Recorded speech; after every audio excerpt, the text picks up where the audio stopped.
WhatsApp, very good morning everyone. कैसे हो दोस्तों? आई होप आप सभी बढ़िया हो, मज़े कर रहे हो, है ना? हाँ सर।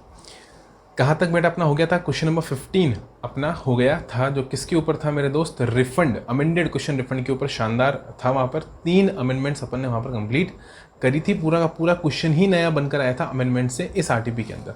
और अब बेटा वापस से अमेंडमेंट सारे के सारे कवर करता हुआ आपके पास आ रहा है क्वेश्चन नंबर 16, जो है कंपोजिशन के ऊपर। ठीक है सर? हाँ सर, कंपोजिशन के ऊपर। और ये अभी अपन को कंप्लीट कर चलना है। चलो बेटा चालू करें, चालू करो, आ जाओ। आई होप बेटा आप मन लगाकर पढ़ाई कर रहे हो। एग्जाम्स है नवंबर के अंदर, इधर उधर ध्यान नहीं भटकाना है। और ये आरटीपी के सारे लेक्चर देखने हैं, एक एक क्वेश्चन को इस देखते देखते सॉल्व करना है। ठीक है? एक एक क्वेश्चन को, इन लेक्चर्स को देखते देखते आपको साथ में सॉल्व करना है मेरे साथ साथ। ठीक है? मेरे से एक स्टेप आगे चलना है। चालू करें, चालू करो। Examine whether the suppliers are eligible. देखो बेटा, एलिजिबिलिटी की बात हो रही है कि क्या चेक करो वेदर क्या सप्लायर्स एलिजिबल हैं सर कंपोजिशन लेवी के लिए। देखो बेटा, पहले वर्ड होता था कंपोजिशन स्कीम, तो एक अमेंडमेंट तो वहाँ था कि स्कीम वर्ड को हटा के लेवी वर्ड डाल दिया। ठीक है? Okay sir. तो examine whether the suppliers are eligible for composition levy under section number 10। किसकी बात कर रहा हूँ? सेक्शन नंबर 10 की। आप सब जानते हो बेटा, कंपोजिशन लेवी का सेक्शन नंबर 10 होता है। In the following independent cases, यानी मेरे को अलग अलग केस बना के दिए हैं। क्या दिए? अलग अलग केस बना के दिए। और हर केस में मेरे से ये चेक करवाएगा कि जो भी पर्सन है, क्या वो पर्सन एलिजिबल है, क्या वो सप्लायर एलिजिबल है किसके लिए? कंपोजिशन स्कीम के लिए। यानी मुझे क्या आना चाहिए इस क्वेश्चन को सॉल्व करने के लिए? Section 10 in its entirety. क्या बोला मैंने? सेक्शन 10 इन इट्स एंटायरिटी, यानी पूरा सेक्शन 10 अच्छे से मुझे आना चाहिए। ध्यान रखना, सेक्शन 10 में अमेंडमेंट था। अमेंडमेंट लेक्चर का डिस्क्रिप्शन में लिंक मिलेगा, जहां पर मैंने पूरा कंपोजिशन रिवाइज कराया है, अमेंडमेंट्स समझाए हैं और एक एक सिंगल पेज डायग्राम के थ्रू पूरा कंपोजिशन का concept, section 1, section 2, section 10, 2A, section 3, section 4, section 5 along with rules उस एक ही डायग्राम में कवर कर दिए। वो अभी वो डायग्राम आपको दिखाऊंगा, कहीं जाने की जरूरत नहीं है। वो डायग्राम अभी यहाँ पर दिखाऊंगा। ठीक है? और पूरा डायग्राम दिखाकर आपको वापस से रिवाइज करूंगा और फिर ये क्वेश्चन सॉल्व करवाऊंगा। बोलो हाँ कि ना? हाँ, कोई दिक्कत नहीं बेटा। लेकिन हाँ, अमेंडमेंट जो कि बेटा पर्टिकुलरली था एग्जाम्पल के साथ, वो मैंने ऑलरेडी उस लेक्चर में डिस्कस करा है अमेंडमेंट वाले में, तो वो तो आपको वहीं जाकर देखना पड़ेगा। इन the beginning of the current financial year, क्या बोला कि examine whether the suppliers are eligible for composition levy under section 10 in the following independent cases in the beginning of the current financial year। बेटा आप अच्छे से जानते हो, अगर कोई भी नया इंसान, क्या बोला मैंने? अगर कोई भी नया इंसान रजिस्ट्रेशन लेता है, नया इंसान का क्या मतलब है सर? जो पहले रजिस्टर्ड नहीं है। ये देखो, इधर आओ, डायग्राम में आओ, देखो वो एक एक्सक्लूसिव डायग्राम दिखाता हूँ मैं आपको मेरी अमेंडमेंट बुकलेट से। ये अमेंडमेंट बुकलेट बेटा डाउनलोड कर लेना, ये आपके कम से कम नहीं करते 20 से 30 नंबर निकाल देगी। अगर अमेंडमेंट से आया तो बेटा यहाँ से 100% वो कवर हो रहा है।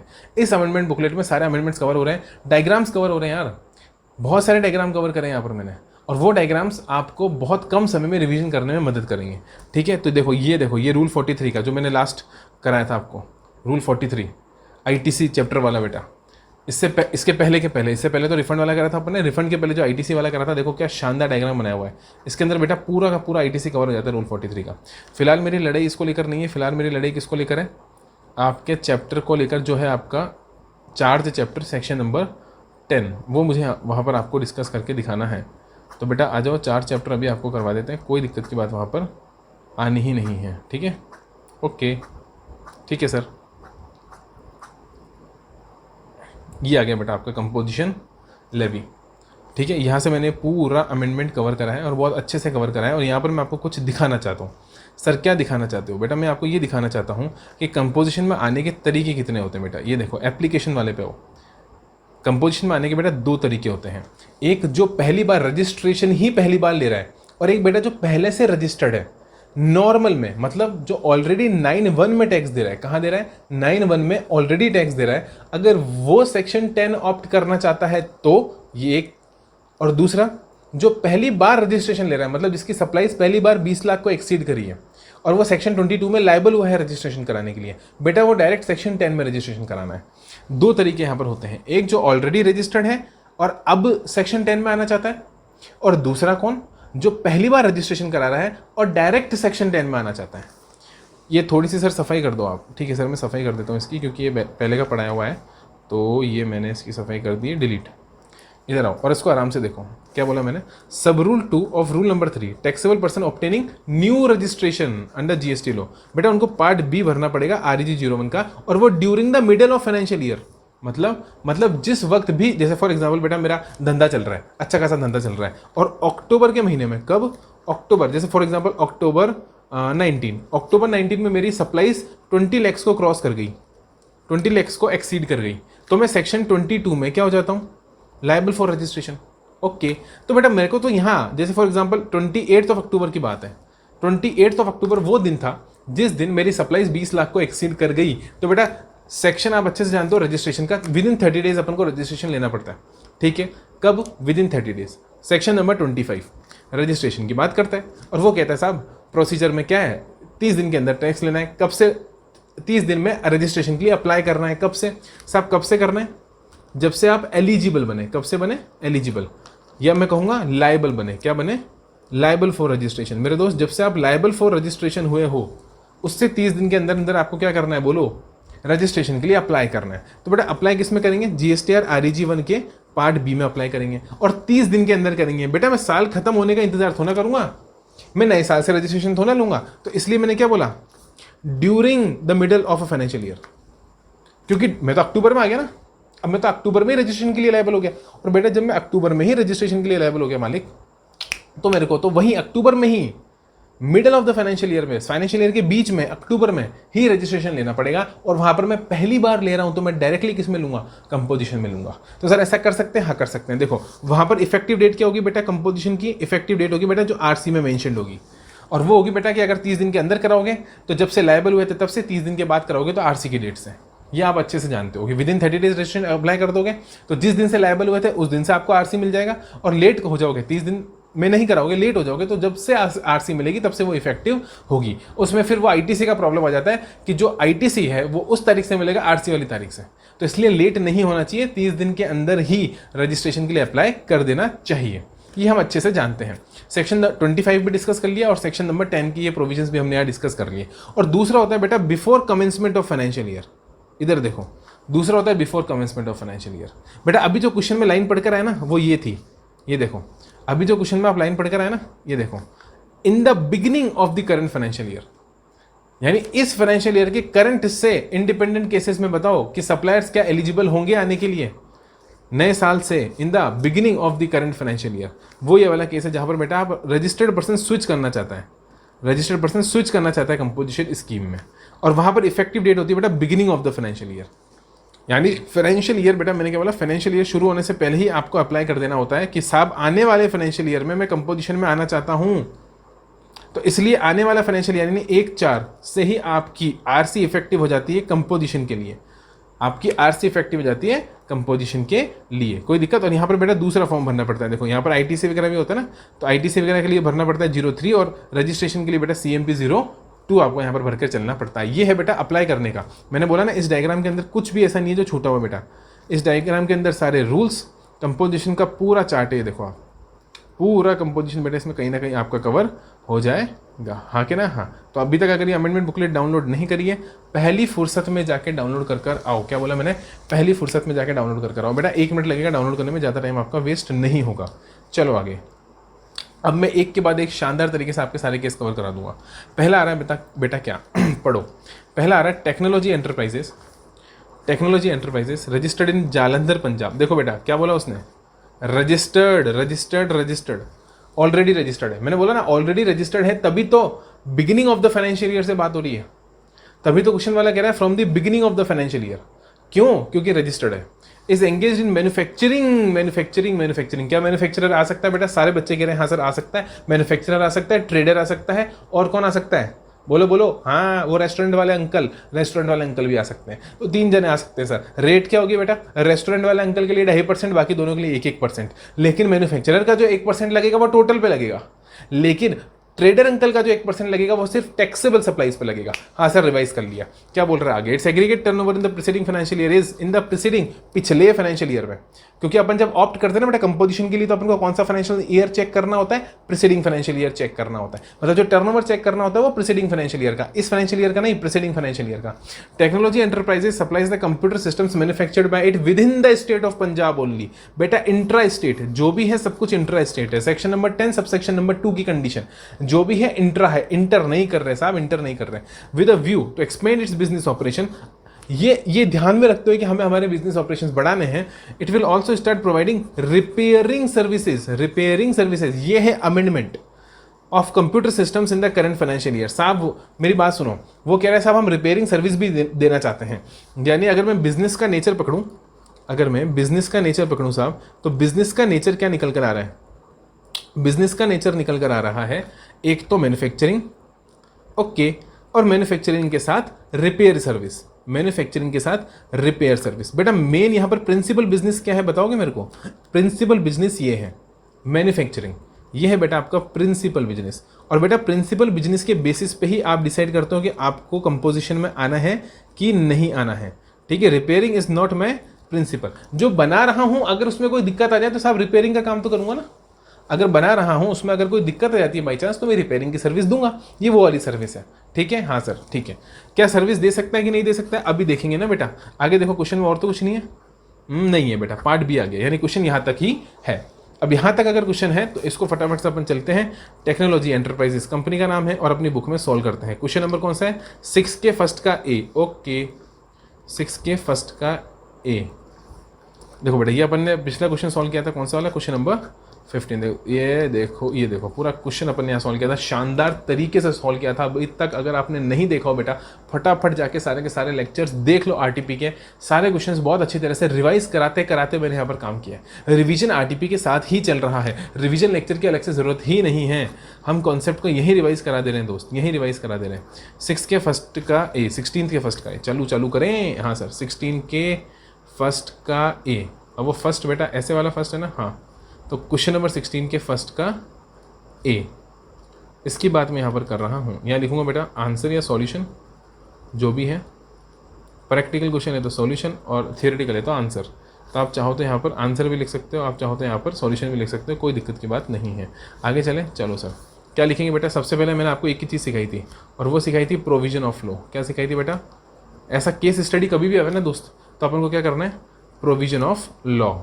ठीक है, हाँ सर। ऐसा मस्त बनाकर एकदम उनको बता के आओगे सर हमको आंसर लिखना आता है। चलो, एक अलग ही इम्पैक्ट आएगा दोस्त जो एग्जामिनर होगा उसके ऊपर, इस तरीके से लिखोगे। तो प्रोविजन ऑफ लॉ क्या बोलता है सर? प्रोविजन ऑफ लॉ में 2 पॉइंट बनाऊंगा मैं। यहाँ लिखूंगा as per section number 10 sub section number 1 of the CGST act, of the CGST act 2017। क्या बोला? As per section number 10(1) of the CGST act 2017 a registered person, registered बेटा जी है ना, अ रजिस्टर्ड पर्सन हुज, जिसका, whose aggregate, क्या बोला मैंने? Whose aggregate turnover, whose aggregate turnover in the preceding financial year, in the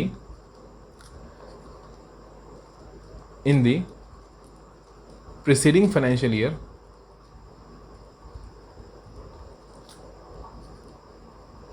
whose aggregate turnover in the preceding financial year does not exceed, क्या बोला मैंने? exceed नहीं करना चाहिए, does not exceed rupees 150 lakhs, क्या बोला? does not exceed rupees 150 lakhs and rupees 75 lakhs bracket में in case of special category states, in case of special category states, in case of special category states। कोई दिक्कत sir यहाँ तक? नहीं। क्या बोला मैंने? A registered person whose aggregate turnover in the preceding financial year, यानी पिछले फाइनेंशियल ईयर में, does not exceed 150 lakhs and 75 lakhs, या मैं कहूँगा बेटा और करो इसको, एंड नहीं, और या तो 150 लाख या फिर 75 लाख। 75 लाख किसके केस में ब्रैकेट में लिखा अपन ने, इन the case of special category states, एक रजिस्टर्ड पर्सन जिसका एग्रीगेट टर्नओवर बेटा इससे कम है, मे ऑप्ट टू पे टैक्स, क्या बोला मैंने, कॉमा लगा के, वो चाहे तो मे ऑप्ट टू पे टैक्स, में opt to pay tax at the rate prescribed, जो भी प्रिस्क्राइब है वो अपन देख लेंगे, में opt to pay tax at the rates prescribed, eight the rate prescribed, in lieu of, किसके बदले, इन ल्यू, LIEU, इन ल्यू ऑफ, किसके बदले, क्या बोला मैंने, सब देंगे लेकिन किसके बदले देंगे, in lieu of tax payable, in lieu of tax payable under section 9(1). Simple सी बात, in lieu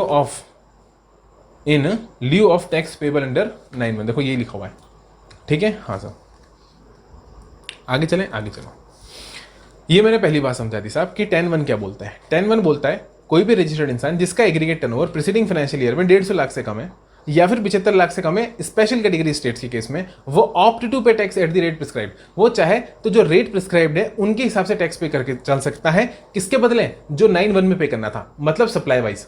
यहां पर कैसे लगेगा, टर्नओवर वाइज, यहां पर कैसे लगेगा, टर्नओवर वाइज, ठीक है, okay. At the rate prescribed, opt to pay tax at the rate prescribed in the lieu of tax payable, बिल्कुल सही है। चले आगे, चलो सर अगला पॉइंट। बेटा दो बातें डिस्कस करनी है ना यहाँ पर, एक ये करनी है और एक वो सर्विस दे सकते हैं कि नहीं दे सकते, क्योंकि अपने केस में मैन्युफैक्चरर क्या कर रहा था, सर्विस भी दे रहा था, रिपेयरिंग सर्विस देना चाह रहा था अपने बिजनेस को एक्सपेंड करने के लिए। तो बेटा सर्विस के लिए कौन सा प्रोविजन लगता है, सेकंड प्रोवाइजो, आप सब जानते हैं बेटा, ऑलरेडी अपन डिस्कस कर आए। कहाँ डिस्कस कर आए बेटा, अमेंडमेंट लेक्चर के अंदर, बहुत अच्छे से। तो वापस लिखेंगे बेटा, क्या लिखेंगे, as per second proviso, okay, as per second proviso to section 10 sub section 1 of the CGST Act 2017, as per second proviso to section 10(1) of the CGST Act 2017, a registered person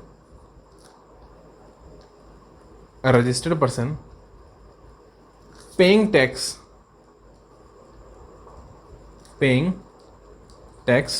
a registered person paying tax under section 10(1) में supply, क्या बोला मैंने, में, चाहे तो में supply services to the extent of, वो service भी प्रोवाइड कर सकता है, में supply services to the extent of, बोलो, टू द एक्सटेंट ऑफ 10%, हाँ बिल्कुल सही, टू द एक्सटेंट ऑफ 10%, किसका 10%, 10% of the turnover, 10% of the turnover in a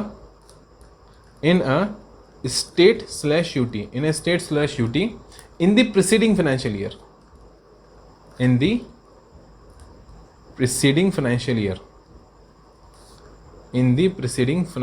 year, हाँ क्या ना, हाँ सर बिल्कुल सही बात, कोई नई बात बोली मैंने। As per the second proviso to section 10(1) of the CGST Act, a registered person paying tax under 10(1) may supply services to the extent of 10% of the turnover in a state or UT। बेटा यहाँ पर turnover in state और UT आएगा, और जब aggregate turnover check करते हैं, कहाँ चेक करते हैं, जब लिमिट चेक करना चाहते हैं बेटा कंपोजिशन की, तो एग्रीगेट टर्नओवर आता है। बेटा मेरी बात समझ में आ रही कि नहीं आ रही, बोलो। मैंने कहा कि जब मैं रजिस्ट्रेशन चेक करूंगा कि मैं कंपोजिशन में ले सकता हूं कि नहीं ले सकता हूं, तब मैं एग्रीगेट टर्नओवर चेक करूंगा ऑल इंडिया बेसिस, और जब टैक्स देने की बात आएगी दोस्त, तो टैक्स में आरसी वाइज दूंगा। जब सप्लाई ऑफ सर्विसेज की बात आएगी, किस एक्सटेंट तक मैं सर्विस दे सकता हूं, तो बेटा मैं अगेन किसकी बात करूंगा, टर्नओवर इन स्टेट और यूटी की, क्योंकि हर आरसी अपना सर्विस सप्लाई करेगी, हर आरसी अपनी सप्लाई सर्विस करेगी। सर्विस की जो एक्सटेंट है बेटा, वो ऑल इंडिया बेसिस पे नहीं, आरसी वाइज निकलेगा, ठीक है। हाँ सर ठीक है, समझ में आ गई बात। मैंने क्या बोला, सर्विस जो दे रहा है ना, सर्विस देने की जो एक्सटेंट है, जो सर्विस दे, मार्जिनली बोला ना, मार्जिनली सर्विस दे सकते हैं, तो मार्जिनली कितनी सर्विस दे सकते हैं, वो आरसी वाइज कंप्यूट होगा। हर आरसी अपना प्रीसीडिंग फाइनेंशियल ईयर में जो टर्नओवर था उसके हिसाब से कंप्यूट कर कर चलेगी। बोलो हाँ के ना? हाँ सर। तो यहां मैंने क्या बोला, 10% of the turnover in the preceding financial year और 5 lakh rupees whichever is higher. क्या बोला? और rupees 5 lakhs whichever is higher, whichever is higher. Is there any problem? बोलो no.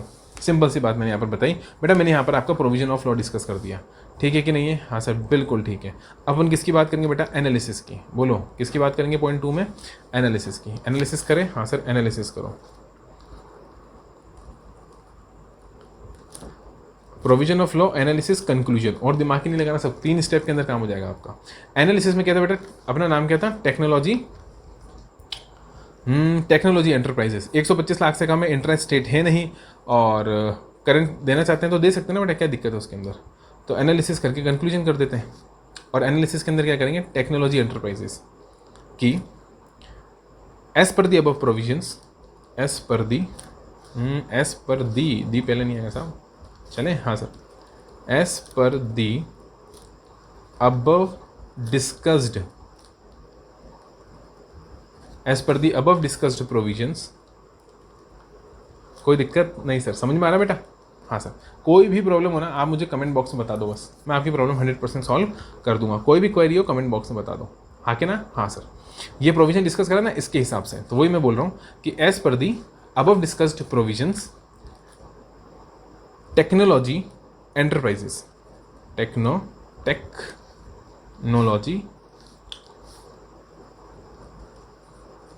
Technology enterprises as per the above discussed provisions, technology enterprises whose turnover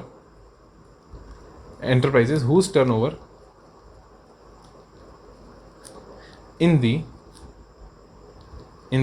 preceding financial year, बेटा short में लिख दूं? हाँ sir short में लिख दो, आपको एग्जाम में पूरा लिखना है, ठीक है? whose turnover in the preceding financial year does not exceed rupees 150 lakhs and who also complies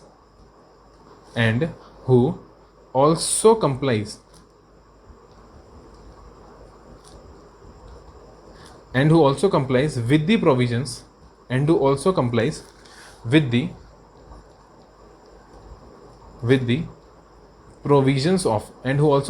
provisions of section 10(2) by supplying only in the state of Punjab, by supplying only in the state of Punjab. बेटा पंजाब के ही state में, क्या बोला मैंने? पंजाब के ही state में supply करके वो 10(2) भी कंप्लाई कर रहा है, इंटर स्टेट नहीं कर रहा है।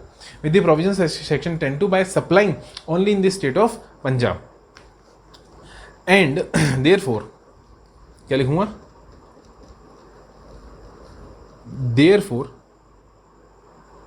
वो ऑप्ट कर सकता है कि नहीं? सर सर्विस भी तो दे रहा है, तो सर्विस के लिए बोला ना मैंने, सर्विस दे सकते हैं।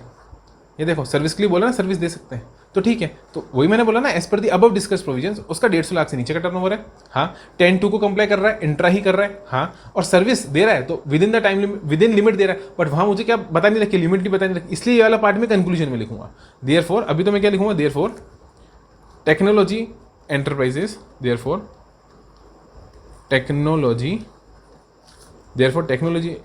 Technology enterprises are eligible, therefore technology enterprises are eligible for therefore technology enterprises are eligible for composition scheme। ये एक काम करो बेटा, therefore वाला अपन उसमें लिखते हैं फिर, क्योंकि वो कंक्लूजन हो गया ना साहब। फिर आप बोलोगे नहीं सर वो तो कंक्लूजन हो गया, कंक्लूजन को तो वहाँ लिखना था, वहीं लिखते हैं, आ जाओ, कोई दिक्कत की बात नहीं है। ये मैं हटा देता हूँ सर, वो ऊपर का भी हट जाएगा, कोई बात नहीं, हट जाएगा तो वापस लिख देंगे साहब, भाग थोड़ा रहे कहीं, है ना? आ जाओ। क्या बोला मैंने? 10(2) by supplying, SUPPLYING,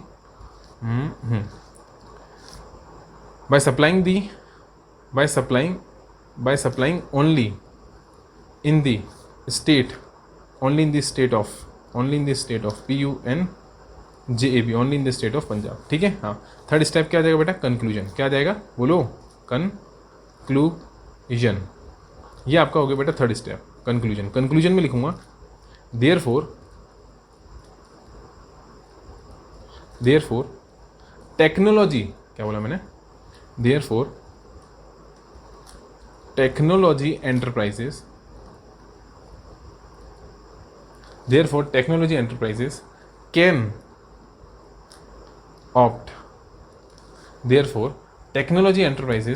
can opt to pay, और मैं कहूँगा एलिजिबल, अभी ऊपर लिखा था ना अपन ने, is eligible. Therefore technology enterprises is eligible, क्योंकि क्वेश्चन बेटा एलिजिबल पूछ रहा है, क्वेश्चन पूछ रहा है एलिजिबल है कि नहीं है ना? तो अपन को यहाँ लिखना पड़ेगा हाँ साहब एलिजिबल है, लेकिन आंसर वही देना पड़ेगा जो क्वेश्चन की रिक्वायरमेंट है। अपने हिसाब से अपन लैंग्वेज बनाएंगे, लेकिन लैंग्वेज बनाते वक्त ये ध्यान रखना है कि आंसर क्वेश्चन की रिक्वायरमेंट के इन लाइन अप ही देना है, के जैसा ही देना है। ठीक है, हाँ सर।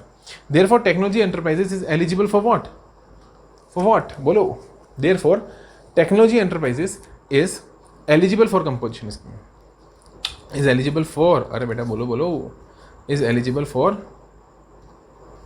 कंपोजिशन स्कीम बोलो, लेवी बोलो, आपकी इच्छा, चलेगा, दोनों सही है बेटा। Therefore technology enterprises eligible for composition scheme या levy and can supply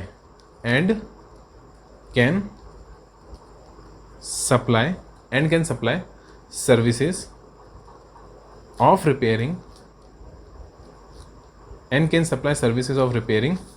to the extent of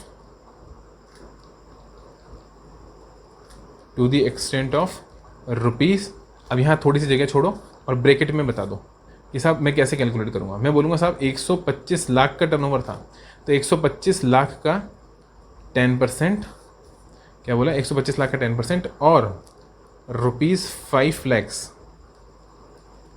comma लगाओ, विच एवर इज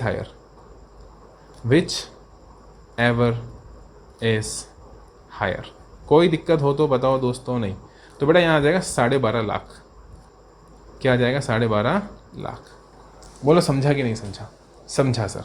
ये इतना सा अपन को बेटा एग्जाम में लिख कर आना है, पूरे के पूरे नंबर इंस्टीट्यूट अपन को देगा। खैर पूरे नंबर तो नहीं देता इंस्टीट्यूट, लेकिन बेटा जीएसटी प्रैक्टिकल सब्जेक्ट है, यहाँ पर मैंने अगर पूरा अच्छे से डिस्कशन किया है, प्रोविजन ऑफ लॉ बताया, देखो मैंने सेक्शन 10(1) भी बताया है, मैंने यहाँ पर बेटा सेकंड प्रोविजन की बात भी करी है, और फिर मैंने यहाँ पर एनालिसिस भी बताया, और फिर मैंने यहाँ पर कंक्लूजन भी बताया है। बेटा पूरे नंबर देने पड़ेंगे। अगर काटेगा भी कहीं कोई ऐसा होगा कि सामने मैं काटूंगा पूरे नंबर में, किसी में भी नहीं दूंगा, थ्योरी है, ये है, वो है, फालतू की बातें हैं, तो बेटा कहीं ना कहीं फिर वो आधा नंबर काट सकता है, इससे ज़्यादा वो नहीं काटेगा। और खींच के काटेगा तो 1 नंबर काटेगा बेटा। अगर ये फॉर एग्जांपल आपके पास 4 मार्क में आता है तो बेटा 3 से 3.5 नंबर ये आपको मिल जाएंगे 100%। अगर आप इतना अच्छे से लिख कर आते हो बेटा, स्पीड मेंटेन करनी पड़ेगी। हम यहाँ थोड़ा धीरे लिखते हैं क्योंकि बोलते बोलते लिखते हैं, समझाते समझाते लिखते हैं। और दूसरा बेटा एक कॉपी पेन तो है नहीं, ये तो आईपैड पे लिख रहा हूँ इलेक्ट्रॉनिक पेन से, तो उससे प्रॉब्लम क्या आती है? स्पीड थोड़ी स्लो हो जाती है। बट बेटा अपने कॉपी पेन से बचपन पे लिखने की आदत होती है ना, बचपन से लिखने की आदत होती है, तो अपन उसी स्पीड से लिखते हैं। ठीक है, अभी आप मेरे को कॉपी पेन दे दो, मैं स्पीड बढ़ा दूंगा। ठीक है, हाँ। दूसरा बेटा अपन लिखते वक्त बोलते नहीं ना एग्जाम में, यहाँ मुझे बोलना भी है, समझाना भी है आपको, इसलिए तो ये मत सोचना कि साहब आपको टाइम लग गया, आपको तो बहुत टाइम लग गया, 28 मिनट लग गए। तो 28 मिनट में बेटा मैंने समझाया भी तो सही, हाँ के ना? हाँ सर, आगे चलें? हाँ सर बेटा आगे चलो, 1 सेकेंड। हाँ अब ठीक है। अगला आ रहा है बेटा यहाँ पर मेसर्स, ये अगला केस है। ठीक है ना, ये अगला केस है। ये देखो ये भी रजिस्टर्ड है, ये भी रजिस्टर्ड है। ठीक है, देखो ये भी रजिस्टर्ड है बेटा। देखो हर केस के अंदर क्या बोल रहा है, ये भी रजिस्टर्ड है। सर ये ऐसा क्यों है बेटा? ऐसा इसलिए है क्योंकि देखो एक कॉन्सेप्ट मैंने आपको पहले, बेटा अगर क्वेश्चन को ढंग से पढ़ोगे ना तो कहीं दिक्कत ही नहीं आएगी अगर आपके कॉन्सेप्ट क्लियर है। रजिस्टर्ड इंसान ही beginning of the financial year की बात करेगा। जो क्वेश्चन की पहली लाइन थी, ये पढ़ो, पहली लाइन क्या थी, ये देखो, in the following independent cases in the beginning of the financial year. क्या बोला? In the beginning of the financial year. बेटा beginning of the financial year की बात होगी ही कब? Beginning of the financial year की बात होगी जब रजिस्टर्ड इंसान होगा। एक अनरजिस्टर्ड इंसान तो बेटा साल में किसी भी वक्त लाइबल बन सकता है रजिस्ट्रेशन के लिए। क्या बोला? एक अनरजिस्टर्ड इंसान जो रजिस्टर्ड नहीं है वो साल में किसी भी वक्त लाइबल बन सकता है रजिस्ट्रेशन के लिए। तो वो तो उसी वक्त कंपोजिशन में आ जाएगा ना, फिर वो beginning of the financial year का वेट क्यों करेगा? Beginning of the financial year का वेट, करंट फाइनेंशियल ईयर की बिगिनिंग का वेट बेटा वही इंसान करेगा। कौन करेगा? जो रजिस्टर्ड ऑलरेडी होगा वो इंतजार करेगा, देखेगा यार मेरे को 9-1 से 10-1 में जाना है, 9-1 से 10-1 में जाना है, कब जाऊं कब जाऊं कब जाऊं। गवर्नमेंट ने बोला साहब नया साल चालू हो उसके पहले पंचायती मत करना, माथा खराब मत करना, नया साल चालू हो उसके पहले एप्लीकेशन लगा देना कि साहब नए साल से जाएंगे, ताकि कैलकुलेशन में थोड़ी आसानी होगी। साहब आपकी बैलेंस शीट बनेगी 31 मार्च को, तो देख लेना 31 मार्च को जो भी आईटीसी है वो सब आपको छोड़ना पड़ेगा, क्योंकि अब आप टैक्सेबल से किस में आ रहे हो? कंपोजिशन में। पहले आप नॉर्मल टैक्सेबल थे, 9-1 में थे, और आप कंपोजिशन, और आपको पता है बेटा कंपोजिशन वाले को ना आईटीसी मिलती है ना वो आईटीसी दे सकता है, ना उसको आईटीसी मिलती है ना वो आईटीसी दे, तो आईटीसी का पूरा कॉन्सेप्ट खत्म हो जाता है जब कंपोजिशन की बात आती है। हाँ क्या ना? तो जितना भी स्टॉक में गुड्स पड़ा होता है उस सब पे आईटीसी आपको छोड़ना पड़ता है। इसी के रिगार्डिंग मैंने आपको फॉर्म बताया था आईटीसी वाला, आईटीसी 03, इसी के रिगार्डिंग मैंने आपको बताया था। बोलो हाँ क्या ना? हाँ आगे चलो बेटा। बेटा यहाँ पर मकसद है आपको रिवाइज कराना, और रिवाइज कराने के साथ साथ छोटी छोटी चीजें जो क्वेश्चन में देखने के लिए होती हैं, जहां पर आप खेलते हो, जहां पर एग्जामिनर आपके साथ खेलता है और आप आइडेंटिफाई करते हो कि अच्छा यहाँ इसने मेरे साथ पंचायती करी, यहाँ इसने मेरे को धोखा देने की कोशिश करी, यहाँ इसने ट्विस्ट डाला, यहाँ इसने मुझे फंसाने की कोशिश करी, वो मेरा काम है इन लेक्चर्स में आपको समझाना। अदरवाइज क्या बेटा, आरटीपी के आंसर्स तो आपको इंस्टीट्यूट ने भी दे रखे हैं, तो मेरी कहाँ जरूरत है? मेरी जरूरत नहीं साहब, आप देख लो, आपको नहीं आए आप आंसर देख लो, लेकिन मेरी ज़रूरत है वहाँ पर जहाँ मैं आपको बता सकूँ एग्जाम में किन किन चीज़ों का ध्यान रखना है। मेरी ज़रूरत है वहाँ पर जहाँ मैं आपको बता सकूँ कि साहब किन किन शब्दों पर फोकस करना है जीएसटी के अंदर, क्योंकि लॉ है बेटा, लॉ के अंदर क्या होता है, शब्दों में ही खेलता है एग्जामिनर, और उन्हीं से मैं आपको साथ ही साथ रिवाइज भी करा देता हूँ, तो रिवीजन भी हो जाएगा, क्वेश्चन भी सॉल्व हो जाएगा। फटाफट से आगे चलो। और जहां मैं ये बातें करता हूँ वहां आप चाहो तो आपको लगे सब टाइम वेस्ट हो रहा है, एग्जाम पास में आ रहा है, तो जहां मैं बातें करता हूँ ये बातें बोलता हूँ आपको, वहां पर आप स्पीड बढ़ा सकते हो, 1.5 कर लिया करो, तो ये बातें फटाफट निकल जाएंगी। चलो बेटा, Messrs Siddharth and sons registered in Delhi owns a restaurant tasty foods with a turnover of 112 lakh. ठीक है साहब, रेस्टोरेंट है, ठीक है, रेस्टोरेंट वाला आ सकता है कंपोजिशन में, आ सकता है, और बेटा टर्नओवर भी देखो 150 लाख से कम है in the preceding financial year. In view of the growing customer demand, customer की डिमांड बढ़ रही है साहब, it will also start intra state trading of beverage in Delhi. अब मुझे बताओ बेटा, अगर मैं रेस्टोरेंट में सर्विस में हूं तो मैं बिवरेज खरीद बेच नहीं सकता क्या? कंपोजिशन के अंदर अगर मैं रेस्टोरेंट में रजिस्ट्रेशन लेता हूं, किस में रजिस्ट्रेशन लेता हूं? रेस्टोरेंट में। बेटा अगर मैं साथ में ट्रेडिंग कर रहा हूं कोई दिक्कत है? नहीं, क्योंकि ट्रेडिंग भी तो अलाउड है 10(1) के अंदर। 10(1) क्या बोलता है? 10(1) बोलता है साहब अगर आप ट्रेडिंग करते हो तो भी अलाउड है, अगर आप रेस्टोरेंट में आते हो तो भी अलाउड है। हाँ, लेकिन मैंने बोला ना प्रिंसिपल बिजनेस क्या है वो देखो, यहां पर प्रिंसिपल बिजनेस क्या है? रेस्टोरेंट। तो जो रजिस्ट्रेशन होगा बेटा वो रेस्टोरेंट कैटेगरी में होगा, और साथ में अगर आप बिवरेज की ट्रेडिंग कर रहे हो तो बेटा वो टर्नओवर भी रेस्टोरेंट के टर्नओवर में ही इंक्लूड होगा, क्योंकि यहां पर टैक्स आपको टर्नओवर वाइज देना है। तो जो 2.5% का रेट है ना बेटा, वो बिवरेज की ट्रेडिंग पे भी लग जाएगा। यहां पर आप एज अ ट्रेडर 1% अलग से नहीं दे सकते। आप अगर रेस्टोरेंट में रजिस्टर्ड हो, आपने as a restaurant dealer composition में रजिस्ट्रेशन लिया है, तो बेटा टर्नओवर जो भी आपका होगा ना, उस टर्नओवर के ऊपर 2.5%, मैं 2.5 बोल रहा हूं, आधा मतलब 2.5, 5, समझ रहे हो? आधा आधा 1 ऐसे करके 0.5, 0.51, 2.5, 2.55, 0.5, 0.51 सप्लायर के केस में, समझे कि नहीं सब? अब यह ट्रेडर है तो ये बिवरेज बेच रहा है, तो अपन को नहीं देखना बिवरेज टैक्सेबल है कि बिवरेज एग्जेम्प्ट है, बिवरेज पे 1% लगेगा, नहीं नहीं नहीं नहीं नहीं नहीं नहीं। अगर आपका प्रिंसिपल बिजनेस रेस्टोरेंट है और आप as a restaurant dealer composition के अंदर रजिस्ट्रेशन ले रहे हो मालिक, तो ध्यान रखना आपका जो भी टर्नओवर होगा, भले ही आप साइड में ट्रेडिंग करो, ट्रेडिंग अलाउड है साहब, कहीं दिक्कत नहीं है, ट्रेडिंग ऑफ गुड्स में कहीं दिक्कत नहीं है, मैं सर्विस थोड़ा ना दे रहा हूं। रेस्टोरेंट वाला रेस्टोरेंट के अलावा सर्विस नहीं दे सकता, क्योंकि रेस्टोरेंट वाला खुद सर्विस प्रोवाइडर है, और एक ही सर्विस प्रोवाइडर ऐसा जो 10(1) में एलिजिबल है, और वो है रेस्टोरेंट वाला। तो अदर देन रेस्टोरेंट सर्विस दे रहा है सर, वो बैंक वो इंटरेस्ट वाली वो तो आप अच्छे से जानते हो, तो पहले रिमूवल ऑफ डिफिकल्टी ऑर्डर से बाहर निकाल दी। हाँ क्या ना? हाँ। और ये जो सर्विस की बात मैं कर रहा हूं एक्सटेंड वाली, बेटा इसमें भी एक्सप्लेनेशन आया हुआ है, सेकंड प्रोवाइजो का जो एक्सप्लेनेशन है उसमें लिखा हुआ है कि प्रीसीडिंग फाइनेंशियल ईयर का 10% है ना, तो प्रीसीडिंग फाइनेंशियल ईयर, उस ईयर फाइनेंशियल ईयर का जो टर्नओवर होगा उसके अंदर क्या नहीं लेना? सर्विसेज नहीं लेनी, इंटरेस्ट वाली और डिपॉजिट वाली, मतलब वो जो इंटरेस्ट और डिस्काउंट वाली जो आपको एडवांस डिपॉजिट लोन वगैरह पर देना पड़ता है या लेना पड़ता है, जैसा भी है, वो वाला आपको यहाँ इंक्लूड नहीं करना। बोलो हाँ कि ना? हाँ।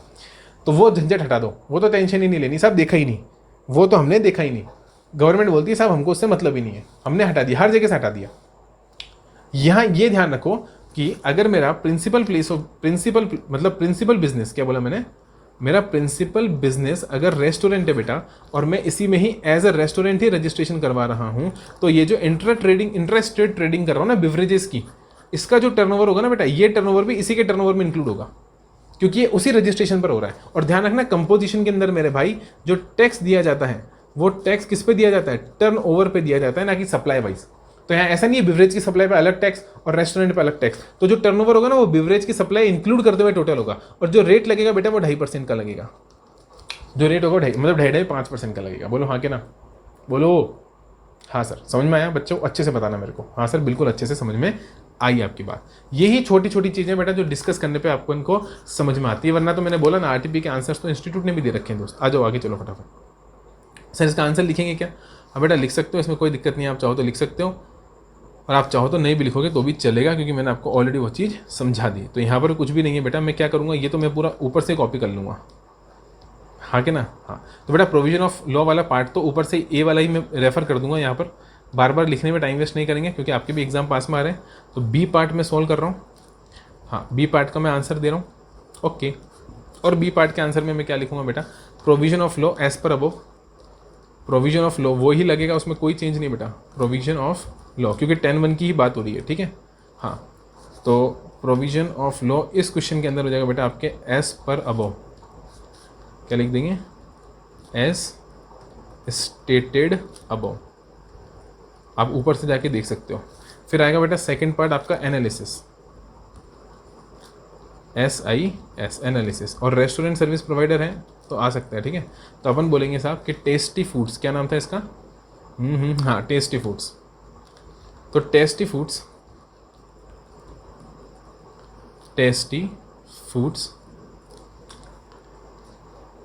ऐसे नहीं बेटा, स्टार्टिंग कभी भी नाम से नहीं करेंगे। अपन लिखेंगे कि एज दी टर्नओवर, क्या लिखेंगे, as per the above provisions, क्योंकि प्रोविजंस ऊपर से जाके देखना है। तो मैं लिखूंगा लैंग्वेज अच्छी होनी चाहिए बेटा बहुत आपकी एग्जाम के अंदर, वही मैं यहाँ पर आपकी प्रैक्टिस करवा रहा हूँ। As per the above provisions या अबव डिस्कस्ड प्रोविजंस, ठीक है। हाँ सर ये ज़्यादा सही रहेगा। As per the above discussed provisions. Sir ऊपर तो कुछ है ही नहीं, ऊपर तो कुछ डिस्कस ही नहीं करा, आपने तो लिख दिया ऊपर जाओ। अरे हाँ तो ऊपर के ऊपर, ठीक है अब तो ठीक है। हाँ sir.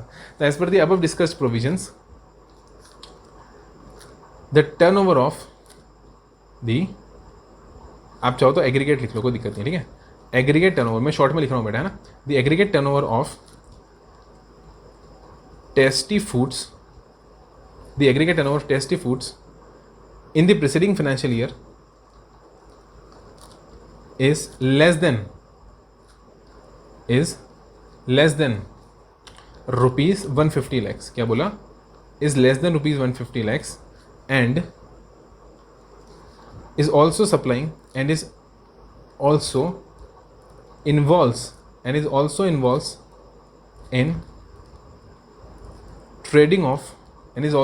in trading of beverages। क्या बोला? BEVERAGES, स्पेलिंग गलत तो क्षमा करना दोस्त। is involved in trading of beverages and is also involves in trading of beverages which is also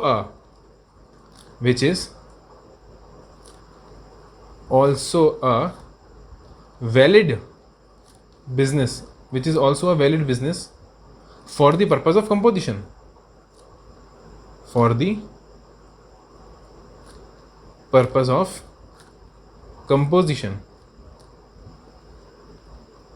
ठीक है।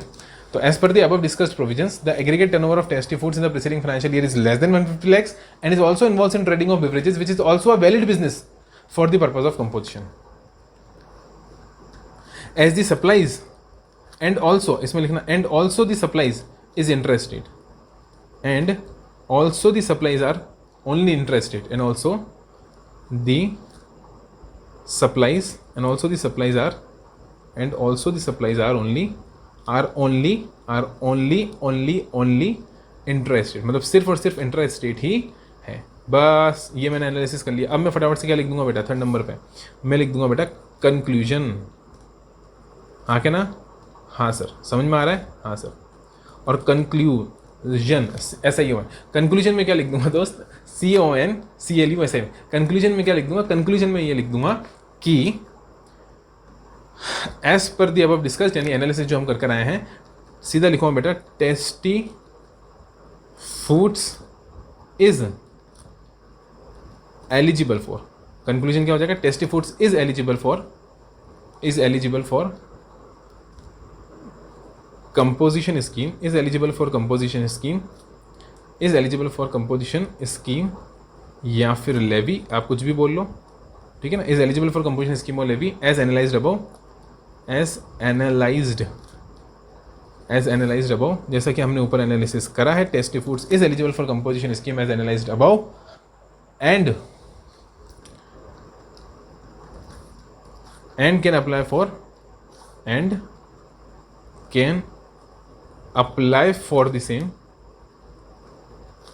and can apply for the same before the commencement of the financial year। क्या बोला मैंने? can apply for the same before the commencement of the financial year, before the commencement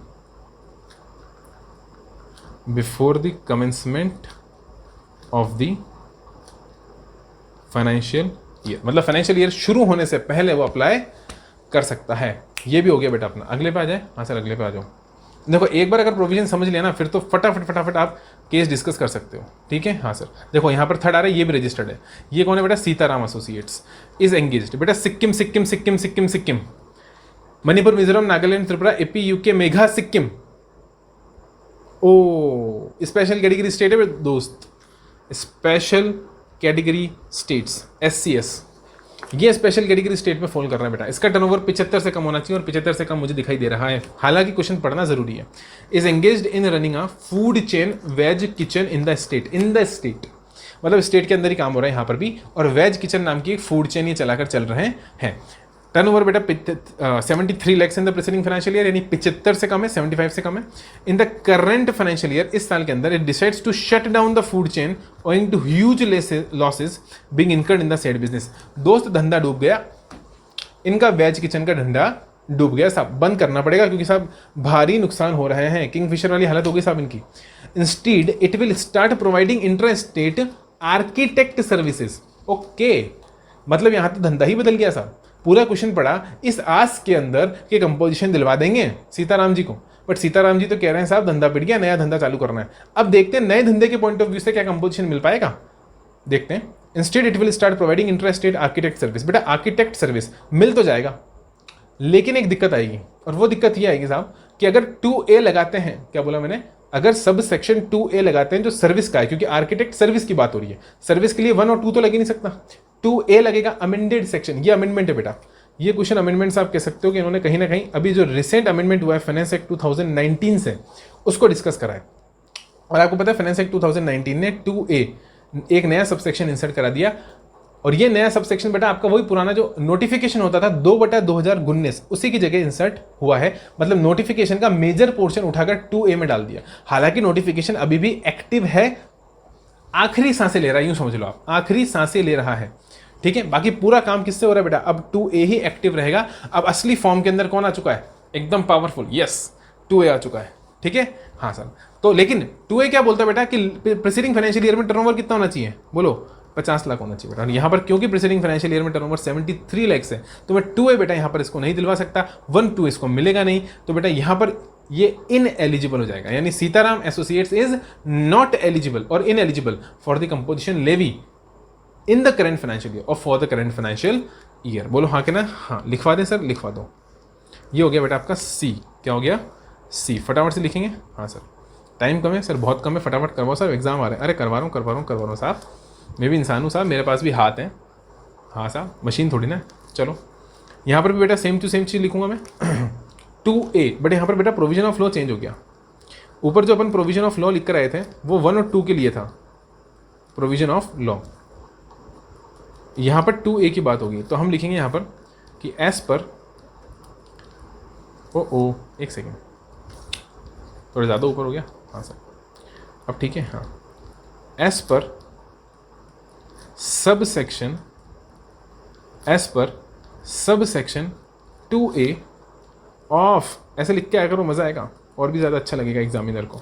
of section 10 of the CGST act 2017 a registered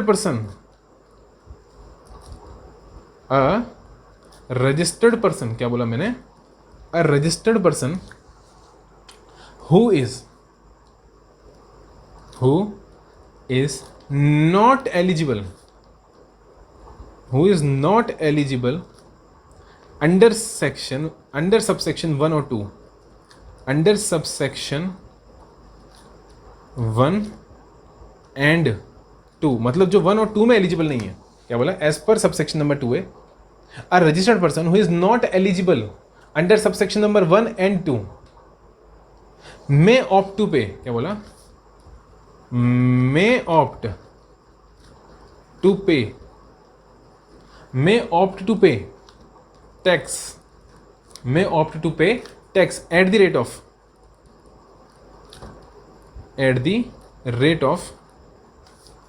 may opt to pay tax at the rate of 3%, क्योंकि बेटा मैं एक act की बात कर रहा हूँ, ये का ये जब CGST में एक्ट पढ़ेंगे तो 3% और जुड़ जाएगा, तो सॉरी SGST में पढ़ेंगे तो 3% और जुड़ जाएगा, IGST नहीं बेटा SGST, मैं CGST की बात कर रहा हूँ ना, तो CGST और SGST दोनों में 3% करेंगे तो 6% हो जाएगा। हालांकि मैं CGST के पॉइंट ऑफ व्यू से लिख रहा हूँ तो मैं 3% लिखूंगा, ठीक है। हाँ, तो क्या बोला कि registered person who is not eligible under subsection number 1 and 2 में ऑप्ट टू पे टैक्स, मतलब जो 1 और 2 में एलिजिबल नहीं है, मैं opt to pay tax at the rate of 3%, 3% किसका बेटा, 3% of the turnover in state और यूटी, मतलब 3% at the rate of 3% of the turnover in state और UT, of the turnover in state और यूटी, हुज, क्या बोला, whose aggregate turnover, whose aggregate turnover in the preceding financial year, whose aggregate turnover in the preceding financial year does not exceed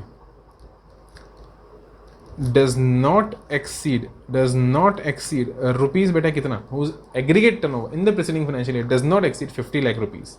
बस बेटा इतना सा यही provision of law यहाँ पर एप्लीकेबल होगा कि as per subsection number 2 of section number 10 a registered person who is not eligible under subsection number 1 and subsection number 2 may opt to pay tax at the rate of 3% of the turnover in state or UT whose aggregate turnover in the preceding financial year does not exceed 50 lakh rupees। जिसका turnover preceding financial year में 50 लाख को exceed नहीं करा है साहब, वो इस subsection के अंदर ऑप्ट टू पे टैक्स कर सकता है 3% अपने किसका, टर्नओवर इन स्टेट और यूटी का, अगर वो सबसेक्शन नंबर 1 और सबसेक्शन नंबर 2 में एलिजिबल नहीं है। यही बात बोलता है कौन बेटा, यही बात बोलता है आपका, अरे बोलो ये सबसेक्शन 2A, क्या बोला मैंने, सबसेक्शन 2A। परफेक्ट, एकदम sir perfect, full to perfect. अच्छा अगले पॉइंट में बेटा क्या करेंगे अपन, एनालिसिस, हमेशा की तरह ANALYSIS, analysis.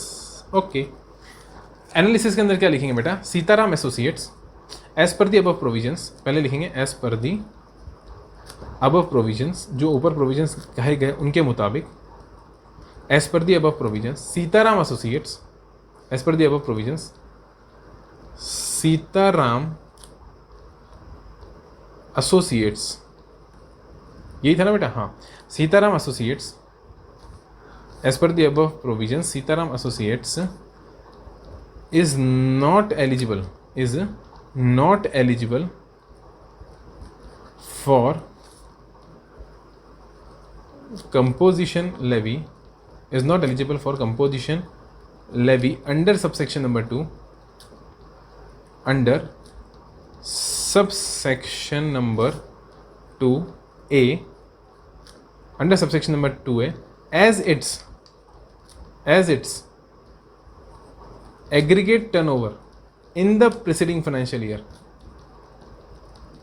exceeds rupees 50 lakhs। Third number बेटा कंक्लूजन कर देंगे, कंक्लूजन ये हो जाएगा, सिंपल सा एकदम, इसमें कुछ लिखने की जरूरत नहीं ज़्यादा, क्योंकि एनालिसिस के अंदर ही काम हो गया अपना। Sitaram associates is not eligible for composition levy, Sitaram Associates is not eligible for, is not eligible for composition levy, हाँ क्या ना, हाँ। तो सिंपल सी बात है बेटा, ये इतना सा आपको लिखना है। सबसे पहले प्रोविजन बताना है, जिसके अंदर क्या बताना है साहब कि 1 और 2 के अंदर वो क्या नहीं होता बेटा, एलिजिबल नहीं है 1 और 2 के अंदर, सबसेक्शन 1 और 2 के अंदर, तो वो कहाँ पर आएगा, तो वो यहाँ पर आएगा, कहाँ पर बोलो, 2A के अंदर, है ना, 2A के अंदर आएगा। और बेटा जब वो 2A के अंदर आएगा तो देखना पड़ेगा कि साहब उसका प्रीसीडिंग फाइनेंशियल ईयर में टर्नओवर 50 लाख के ऊपर है कि 50 लाख से नीचे है। बेटा अगर उसका टर्नओवर 50 लाख से ऊपर है वो एलिजिबल नहीं है 2A के अंदर भी। 1 और 2 में तो था ही नहीं, तब 2A चेक करा, 2A के अंदर भी नहीं है। लेकिन अगर 50 लाख से नीचे है तो फिर वो एलिजिबल है, हाँ कि ना। और 1 और 2 में इनएलिजिबल कौन होगा बेटा? सर्विस प्रोवाइडर, क्योंकि वहाँ साफ साफ लिखा हुआ है सर्विस प्रोवाइडर इनएलिजिबल रहता है 1 और 2 के अंदर। और वो कहाँ कवर हो जाएगा? 2A के अंदर। हालांकि 2A के अंदर एलिजिबल होने का मतलब क्या है? क्या लिखा हुआ है? जो इनएलिजिबल है 1, 2 के अंदर, बट यहाँ आगे टैक्स पे कर सकता है, लेकिन बेटा उसको फिर भी कंडीशन फुलफिल करनी पड़ेगी 2A की। तो 2A की तो 2A के अंदर भी बेटा आप जानते हो इंटर स्टेट की रेस्ट्रिक्शन है कि नहीं है? तो वो सारी बातें तो यहाँ पर भी आएंगी, ठीक है, ओके सर। बाकी बेटा हमेशा कहता हूँ इंस्टीट्यूट के आंसर को एक बार पढ़ना चाहिए। ये अपन अपनी भाषा में लिखने की कोशिश कर रहे हैं साहब, एग्जाम में ऐसे लिखकर आने की प्रैक्टिस कर रहे हैं। अपन इंस्टीट्यूट की लैंग्वेज को कॉपी तो मार ही नहीं सकते साहब, क्योंकि इंस्टीट्यूट तो खुद ही बेटा, अब समझ जाओ आप, है ना। तो इसलिए अपन इंस्टीट्यूट को कॉपी नहीं कर सकते, क्योंकि इंस्टीट्यूट खुद बहुत खतरनाक लैंग्वेज यूज़ करता है। तो मैं वो बात नहीं बोलूँगा, खैर। तो मैं ये कहूँगा कि आप अपने हिसाब से लिखने की प्रैक्टिस करो, और वही अपन यहाँ पर कर रहे हैं। आखिरी बेटा आ रहा है आपके पास में, Deepti Services limited registered in Uttar Pradesh is exclusively, ठीक है, उत्तराखंड, उत्तर प्रदेश नहीं साहब। अगर मेरे मुंह से उत्तर प्रदेश निकल गया, I am very very sorry. मैंने कहा Deepti Services limited registered in Uttarakhand. क्या उत्तराखंड स्पेशल कैटेगरी स्टेट में आता है? चेक करें, मेरे को तो याद है, देखो मैंने याद करवाया भी था अमेंडमेंट लेक्चर में, पूरा याद करवाया मैंने आपसे। Manipur, Mizoram, Nagaland, Tripura, AP UK, Megha, Sikkim, AP UK आ रहा है साहब, UK, उत्तराखंड, अरुणाचल प्रदेश, उत्तराखंड, बेटा दोनों स्पेशल कैटेगरी स्टेट्स में आते हैं, और उत्तराखंड भी आपका स्पेशल कैटेगरी स्टेट में यहाँ पर आ रहा है, ठीक है। आगे देखते हैं बेटा क्या लिखा हुआ है, exclusively providing hair styling services. कौन सी सर्विसेज बेटा? कौन सी सर्विसेज? अरे बोलो। हाँ सर हमको समझ में आ रहा है, हेयर स्टाइलिंग सर्विस। कौन सी? Hair styling services. Its turnover of ₹34 lakhs in the preceding financial year. बेटा उसका टर्नओवर पिछले साल कितना है? 34 लाख रुपए। क्या सर स्पेशल कैटेगरी स्टेट के लिए कितना होना चाहिए? 75। क्या 75 से कम है क्या? हाँ। हेयर स्टाइलिंग सर्विस है क्या? हाँ। सर 2A लग सकता है क्या? हाँ। यहाँ पर 2A परफेक्टली फिट बैठेगा। हालांकि इसने नीचे और भी कुछ पूछा है, देखें क्या पूछा है। Will your answer be different? क्या आपका जवाब बदलेगा? क्या आपका आंसर बदलेगा? If Deepti Services Limited also start supplying, also start, अगर वो और सप्लाई करना चालू कर दे, किसकी? ब्यूटी प्रोडक्ट्स की, along with providing hair styling services in the current financial year. बेटा अगर वो करेंट, बेटा ये बहुत इंपॉर्टेंट शब्द है, इस करंट को जितना मार्क कर सकते हो कर लो, इस करंट को जितना हाईलाइट कर सकते हो मार्क कर दो, कर सकते हो कर लो। प्रीसीडिंग फाइनेंशियल ईयर में वो ब्यूटी प्रोडक्ट्स नहीं बेच रहा था, वो कह रहा है कि अगर मैं इस साल कंपोजिशन में ऑप्ट होने के बाद अगर बेचना चाहूं ब्यूटी प्रोडक्ट्स, तो क्या आपका जवाब बदलेगा? सोच के बताओ मेरे को। लिख लेंगे बेटा, लिखने में कहीं नहीं भागना है, इसको थोड़ा डिस्कस करो। क्या 2A में ऐसा कहीं भी लिखा है कि जो एक्सक्लूसिव सर्विस देने वाला 2A ऑप्ट कर चुका है, वो ऑप्ट करने के बाद ट्रेडिंग नहीं कर सकता? कहाँ लिखा है बताओ मुझे। सर आप खोल के दिखाओ, इधर आओ, मैं आपको बेटा बेयर लॉ से पढ़ा रहा हूँ। यही मजा है दोस्त मेरी क्लासेस देखने का, इन लेक्चर्स को देखने का, मुझसे पढ़ने का यही मजा है कि साहब हमारी यही कोशिश रहती है, मेरी यही कोशिश रहती है साहब, CA फाइनल का बच्चा है, बेयर लॉ रेफर करना चाहिए। मैं बेयर लॉ रेफर करके क्लास के अंदर बोलता हूँ कि बेटा तू पढ़, तू पढ़ना सीख, लॉ कैसे पढ़ते हैं, और फिर मुझे बता। यहाँ कोई रट्टा थो ना बेटा, मैंने अपनी किताब बना के दे दिया आपको 4 पॉइंट और फिर याद करा दिए। अरे वो तो करवाते ही हैं, रट्टा भी लगवाते हैं, बट पहले समझाते हैं। और पहले देखो मैं समझाता हूँ आपको, कहाँ पर है बेटा, ये रहा आपका सेक्शन नंबर 10 कंपोजिशन लेवी। क्या लिखा हुआ है? Section number 10 composition levy, sub section number 1। ये आते हैं बेटा 2 प्रोवाइजो। ये है बेटा वो सेकंड प्रोवाइजो जिसकी बात चल रही थी, ये है बेटा वो सेकंड प्रोवाइजो। देखो ये लिखा हुआ है ना, प्रीसीडिंग फाइनेंशियल ईयर में 10% ऑफ टर्नओवर और 5 lakh rupees whichever is higher. हालांकि मैं अभी इसकी बात नहीं कर रहा हूँ, मैं बात कर रहा हूँ बेटा 2A की। मैं किसकी बात कर रहा हूँ बोलो? 2A की। सर 2A तो दिखाई नहीं दे रहा, क्यों नहीं दिखाई दे रहा साहब? ये रहा, the following subsection shall be inserted namely, ये रहा बेटा 2A। नॉट विद स्टैंडिंग, क्या लिखा है इधर आओ, notwithstanding anything contained contrary in this act subject to the provisions of 3 and 4, यानी 3 और 4 को तो सब्जेक्ट टू रखना है, यानी 1 और 2 को हटा दिया साहब, 1 और 2 को हटा दिया, 3 और 4 को सब्जेक्ट टू रखते हुए a registered person not eligible to opt, देखो ये लिखवाया था मैंने, a registered person not eligible to opt to pay tax under subsection number 1 and subsection number 2। मेरी भाषा देख लो साहब, मैंने कहा ना अपन कोशिश करेंगे साहब कि अपन अपनी भाषा में लिख सकें। रट्टा नहीं लगाना है, ना लॉ का रट्टा लगाना है, ना इंस्टीट्यूट के सजेस्टेड आंसर का रट्टा लगाना है, ना वो आप लगा सकते हो। बेटा 8 सब्जेक्ट हैं, किस किस का रट्टा लगाओगे? कहीं ना कहीं कॉमन सेंस लगाना पड़ेगा। इधर आओ, मैंने क्या बोला? वही तो बोला, अ registered person who is not eligible under subsection number 1 and 2, जो सबसेक्शन 1 और 2 में एलिजिबल नहीं है। यहाँ पर बेयर लॉ में भी तो ये लिखा हुआ है, बेयर लॉ में भी तो यही लिखा हुआ है। पढ़ो क्या लिखा हुआ है कि अ रजिस्टर्ड पर्सन नॉट एलिजिबल, मैंने लिखा who is not eligible under subsection 1 and 2 whose aggregate turnover in the preceding financial year did not exceed 50 lakh rupees. ये लाइन बेटा मैंने एंड में लिखी। may opt to pay tax in lieu of 9(1) an amount calculated at the rate prescribed। बेटा rate prescribe मैंने 3% बता दी, ठीक है, और यहाँ पर भी लिखा हुआ है नॉट एक्सीडिंग 3%, ठीक है, of the turnover in state और यूटी। ये अपन ने बोला, पढ़ लो आप, वापस पढ़वा देता हूँ आपको। यही बात मैंने बोली है, मैंने कोई नई बात नहीं बोली, मैंने कोई दूसरी बात नहीं बोली। ये देखो, जो एलिजिबल नहीं यहाँ तक पढ़ लिया था, मे opt to pay tax at the rate of 3%, क्योंकि मुझे पता है 3% का रेट नोटिफाई करेगा गवर्नमेंट ने, of the turnover in state और ड्यूटी, ये भी मैंने बता दिया था। हुज, जिसका aggregate turnover preceding financial year में बेटा एक्सीड नहीं करता 50 लाख रुपए को, ये अपनी भाषा में लिख लिया। और उसके बाद में अपन ने इसका क्या कर लिया दोस्त, एनालिसिस कर लिया। हाँ कि ना सर, मजा आया कि नहीं आया? बोलो बच्चों, यार ऐसे मत करो। बट अब ये असली चीज़ नहीं बेटा, असली चीज़ वो है जो अब मैं आपको दिखाना चाहता हूँ, क्योंकि अपने क्वेश्चन में एक रिक्वायरमेंट एक्स्ट्रा आ गई। इधर देखो, ये वाली रिक्वायरमेंट बेटा अपने क्वेश्चन में एक्स्ट्रा है कि क्या आपका जवाब बदलेगा, इस पर फोकस करना। क्या आपका जवाब बदलेगा अगर दीप्ति सर्विस और बेचना चालू कर देता है? मतलब क्या अभी तक बेच रहा था दोस्त? मजा आ जाएगा अगर आपने इस बात को समझ लिया। क्या बोला मैंने? क्या अभी तक बेच रहा था? नहीं, कंपोजिशन में आने के बाद also start supplying beauty products along with providing hair service in the current preceding financial year में नहीं था। देखो, अगर प्रीसीडिंग फाइनेंशियल ईयर में वो प्रोडक्ट बेच रहा होता, ट्रेडिंग कर रहा होता पिछले फाइनेंशियल ईयर में, तो वो सबसेक्शन 1 में एलिजिबल हो जाता, फिर वो 2A में आ ही नहीं पाता। समझो, अगर वो पिछले साल ही ट्रेडिंग कर रहा होता तो बेटा ट्रेडिंग ऑफ ब्यूटी प्रोडक्ट्स के लिए वो 1 में एलिजिबल हो जाएगा, सप्लायर के अंदर, सप्लायर कैटेगरी के अंदर। ना वो मैन्युफैक्चरर है ना रेस्टोरेंट है, सप्लायर तो है। हाँ, इसलिए उसने बोला कि इस साल कर रहा है, ऑल्सो स्टार्ट्स का मतलब इस साल स्टार्ट कर रहा है। हाँ क्या ना? हाँ, अब पक्का बेटा आपको समझ में आ गया। अब मेरी बात सुनो साहब, एक बार अगर मैं 2A में आ गया, क्या बोला मैंने? एक बार अगर मैं 2A के अंदर ऑप्ट कर लेता हूं, तो क्या उसके बाद में मैं ट्रेडिंग कर सकता हूं कि नहीं कर सकता हूं उसके बाद में ट्रेडिंग? सर आप तो सर्विस थे, आपने कहा था हम तो सर्विस वाले हैं, हम तो 1 में एलिजिबल नहीं है, इसलिए हमने आपको 2A में शरण दे दी, इसलिए हमने आपको 2A में सहारा दे दिया और कंपोजिशन में ले लिया। ओके, अब आप ट्रेडिंग करके पाप कर रहे हो? बेटा मैं पाप कर रहा हूं कि नहीं कर रहा हूं ये तब पता लगेगा जब 2A पढ़ोगे। क्या पढ़ोगे? 2A। और इसलिए मैं आपको बेयर लॉ में लेके गया और मैंने कहा 2A पढ़ो एक बार, रीड 2A फ्रॉम हियर। क्या बोला इसने? यहां तक अपन ने पढ़ लिया था, यहां तक कोई दिक्कत नहीं थी। इसने बोला इफ ही इज नॉट, अगर वो नहीं है किस में एंगेज्ड?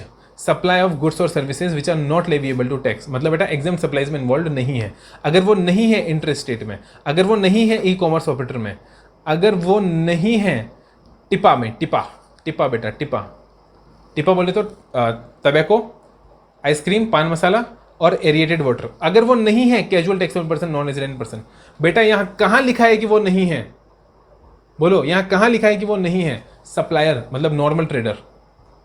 क्या नॉर्मल ट्रेडर को यहां से बाहर निकाला? लेकिन सर वो तो सबसेक्शन 1, हाँ मैं भी तो ये बोल रहा हूं ना कि सर वो तो ऊपर ही निकाल दिया ना बाहर, उसको तो ट्रेडर को तो सर यही सबसेक्शन नंबर 1 में बाहर निकाल दिया ना। हाँ बेटा, सबसेक्शन नंबर 1 में बाहर निकाल दिया, लेकिन सबसेक्शन 1 में जो बाहर निकाला वो at the time of checking, जिस वक्त आप चेक कर रहे हो कंपोजिशन में आने के लिए, उस वक्त बाहर निकाला। मतलब आप नहीं आ सकते सबसेक्शन 2A के अंदर अगर आप सबसेक्शन 1 में आ रहे हो। बट मैं कहता हूं सबसेक्शन 2A में आने के बाद अगर मैं माल बेचना चालू कर दूं तो क्या करोगे? तो बेटा जब तक मेरा टर्नओवर 50 लाख को क्रॉस नहीं कर जाता तब तक मैं वही फॉल करूंगा, 2A में ही रहूंगा, क्योंकि 2A में ऐसा कहीं नहीं लिखा साहब कि आप ट्रेडिंग नहीं कर सकते। कहां लिखा है बताओ? ABCDE, इसमें अगर ये लिखा होता, क्या लिखा होता कि if he is engaged in trading of goods after, मतलब इसमें आने के बाद भी अगर आप ट्रेडिंग कर रहे हो और आप बाहर निकल जाओगे तो चीज समझ में आती ना। और वो बोलेंगे ही नहीं, तभी तो अपन ने देखा था साहब, आपको ध्यान है रेस्टोरेंट वाला बिवरेज की ट्रेडिंग कर रहा था बी ऑप्शन के अंदर। अपने ही क्वेश्चन में एक और क्वेश्चन था बेटा, इसी क्वेश्चन में जो अपन कर रहे हैं ऊपर वाले में देखो, यहाँ बी में क्या था?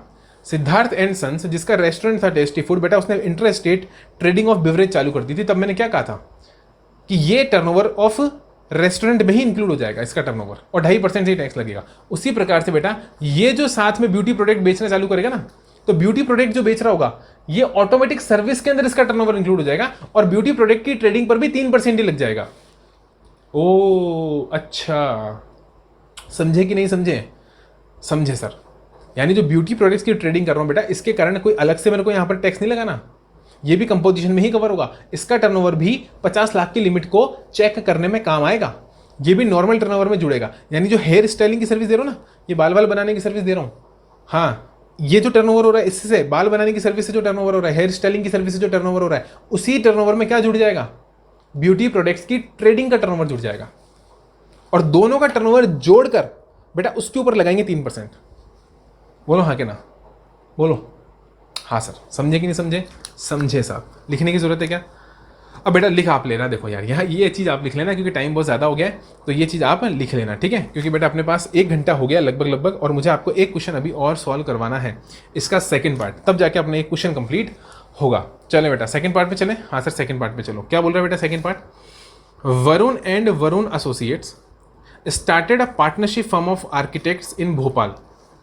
ठीक है sir, Varun and Varun associates ने एक पार्टनरशिप फर्म स्टार्ट करी है आर्किटेक्ट्स की भोपाल एमपी में। बेटा इसका मतलब स्पेशल कैटेगरी स्टेट है क्या? नहीं साहब, स्पेशल कैटेगरी स्टेट तो नहीं है, और बेटा आर्किटेक्ट्स की फर्म है, तो बेटा गुड्स है कि सर्विस है? सर्विस है। ठीक है, तो ये देखते अपन को समझ में आ गया साहब, 2A की बात हो सकती है।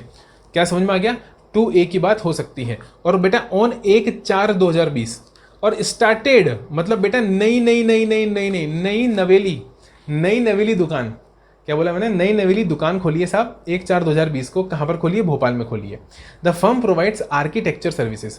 फर्म कौन सी सर्विस प्रोवाइड करती है दोस्त? आर्किटेक्चर सर्विस प्रोवाइड करके चलती है। It provided the following detail of its turnover. इन्होंने अपने टर्नओवर की बेटा फॉलोइंग डिटेल्स दी है। ठीक है, आधे बच्चे सोचते होंगे साहब आप उधर क्या देखते हो? बेटा उधर हमारे पास एक मॉनिटर होता है, उस मॉनिटर में एक सॉफ्टवेयर होता है जिसके अंदर सारा सिस्टम शो कर रहा होता है कि लाइटनिंग प्रॉपर है कि नहीं है, वॉइस प्रॉपर है कि नहीं है, वीडियो प्रॉपर है कि नहीं है, कैमरा सही से काम कर रहा है कि नहीं कर रहा है, और प्लस जिस पैड पे मैं लिख रहा हूँ जो नोटिंग आपको दिखाई दे रही है वो सही से काम कर रहा है कि नहीं कर रहा है। तो बीच बीच में उधर चेक कर लेते हैं, इसलिए मैं उधर देखकर पूरा क्वेश्चन पढ़ सकता हूँ। उधर कोई किताब नहीं खुली है साहब। कुछ बच्चे सोचते हैं उधर देखकर आंसर लिखते हो, ना ना ना ना ना ना, इतनी बुरी हालत नहीं है साहब हमारी।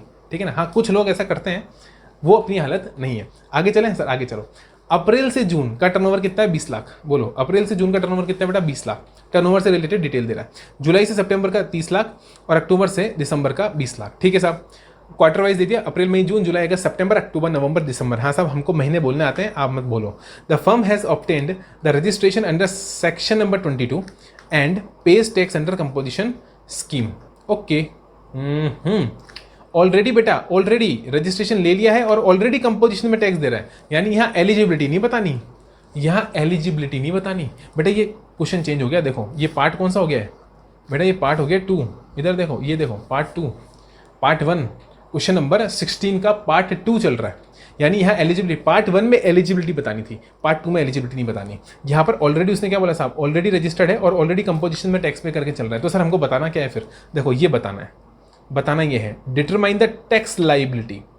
बेटा टैक्स लाइबिलिटी डिटरमाइन करनी है वरुण एंड एसोसिएट्स की फॉर द क्वार्टर अप्रैल से जून, जुलाई से सितंबर, अक्टूबर से दिसंबर। नोट, रेट दे रखा है, rate of architectural services is 9% and 9%।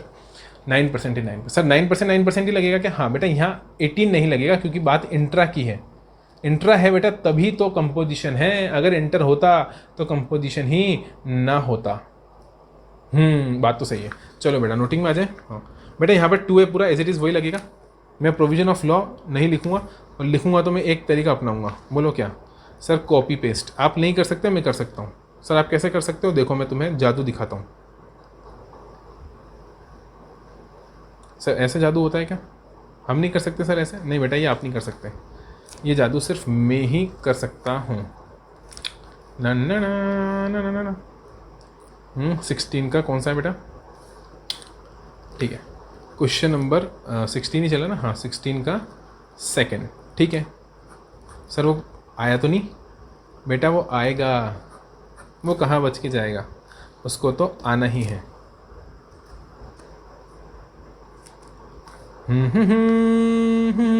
लो बेटा आ गया। क्या बात करो सर, आ गया? हाँ आ गया, ये रहा। अरे वाह सर, ये कैसे हुआ? अब वो तुम मेरे पे छोड़ दो, है ना। चला आगे। हाँ सर चलो, देखो लाइन टू लाइन मैच भी करा दिया मैंने। सर ये क्या आ गया बेटा? ये ऊपर से एक्स्ट्रा कॉपी हो गया था। अरे अरे अरे अरे अरे अरे अरे सिर्फ ये हटाना है और ये हटाना है। अब बोलो कैसा लग रहा है? सर शानदार लग रहा है। ये प्रोविजन ऑफ लॉ आपका तैयार है। 2A के अंदर ये लिखा हुआ था क्या? हाँ सर ये लिखा हुआ था। अब नई बात क्या करनी बेटा? नई अपन को यहाँ पर एक नई चीज़ करनी है, वो है प्रोविजन ऑफ लॉ के बाद एनालिसिस नहीं करना, अब करना है बेटा कंप्यूटेशन। ओ अच्छा, अब करना है computation of tax liability. Practical question भी बेटा सॉल्व करो ना, कभी भी प्रैक्टिकल क्वेश्चन भी सॉल्व करो। तो पहले प्रोविजन ऑफ लॉ तो बता ही दो, उसके बाद नीचे कंप्यूटेशन दिखा दो, कोई दिक्कत नहीं, बट हल्का सा 10-1 को डिस्कस कर दो अगर कंपोजिशन की बात हो रही है तो। Computation of tax liability. Okay, अब बेटा computation of tax liability quarter wise होगी, ठीक है ना। तो अपन हेडिंग डालेंगे क्वार्टर वाइज और फिर एक एक क्वार्टर के ऊपर डिस्कशन करेंगे। बोलो हाँ क्या ना? हाँ सर। चलो तो बेटा पहला क्वार्टर आपके पास कौन सा आ रहा है? पहला क्वार्टर आपके पास आ रहा है बेटा अप्रैल, मई और जून, यानी अप्रैल से जून तक की बात यहाँ पर होगी। कहाँ से कहाँ तक की बेटा? अप्रैल से जून तक की बात मैं यहाँ पर आपके साथ कर कर चलूँगा। और अप्रैल से जून तक की बात जो होगी उसके अंदर अपन क्या बोलेंगे बेटा? इसको बोलते हैं बेटा अप्रैल से जून तक। अप्रैल से जून तक का टर्नओवर कितना था बेटा? अप्रैल से जून तक का टर्नओवर था बेटा, टर्नओवर इज़ ₹20 लाख, ठीक है। अब मेरे सारे बच्चे बताएंगे अगर आप 10-2A पढ़ते हो बेटा तो वहाँ एक फर्स्ट सप्लाइज का कॉन्सेप्ट आता है। इसका कॉन्सेप्ट आता है बेटा फर्स्ट सप्लाइज। ओ हाँ सर आता तो है, पढ़ा तो है बेटा। अगर आपने बेयर लॉ से नहीं पढ़ा है, मैं आपको बेयर लॉ से पढ़ाऊंगा, क्योंकि मैं आपको चार्टर्ड अकाउंटेंट बनाना चाहता हूँ। मैं चाहता हूँ बेटा आप एग्जाम पास करो और CA बनो, और CA बन के बेटा आप दूसरे लोगों की किताबों में ना झाँको, आपको बेयर लॉ पढ़ना आना चाहिए। तो मैं आपको हमेशा देखना अपनी फेस टू फेस क्लासेस के अंदर भी मेरी यही कोशिश रहती है साहब कि मैं कहीं ना कहीं बेयर लॉ ही डिस्कस करूं। तो सारे बच्चों को मैं कहता हूं साहब आप बेयर लॉ खरीद लो, ज़्यादा महंगा नहीं आता है, किसी पब्लिशर का नहीं खरीदना साहब, आपके पास में बेयर लॉ होना चाहिए। और मैं तो कहता हूँ साहब बच्चे जो नहीं खरीद सकते कोई दिक्कत नहीं खरीदने की साहब, PDF डाउनलोड कर लो। आप डाउनलोड नहीं कर सकते हो, हम हमारे व्हाट्सएप ग्रुप में डाल देते हैं, तो वहाँ से बच्चा ले लेता है। हाँ क्या ना? हाँ, कम से कम आपके पास PDF वर्जन तो बेयर लॉ का होना चाहिए बेटा। ये कहीं पर भी आपको GST की वेबसाइट से आप डाउनलोड कर सकते हो ना, गवर्नमेंट वेबसाइट जो अपनी है GST से, वहाँ से आप डाउनलोड कर सकते हो। CBIC की वेबसाइट से डाउनलोड कर सकते हो, GST काउंसिल की वेबसाइट से डाउनलोड कर सकते हो, अलग अलग वेबसाइट से आप डाउनलोड करके चल सकते हो, ठीक है। हाँ अब बेटा आप सर 2A बता रहे थे ना? हाँ बेटा मैं आपको 2A बता रहा हूँ, 2A ही बता रहा हूँ मैं आपको, और यहीं बताऊँगा मैं आपको फर्स्ट सप्लाइज का कॉन्सेप्ट, ठीक है। हाँ सर 2A इंसर्ट करा दिया। हाँ, और जो चेंजेस हुए वो भी कर दिए। हाँ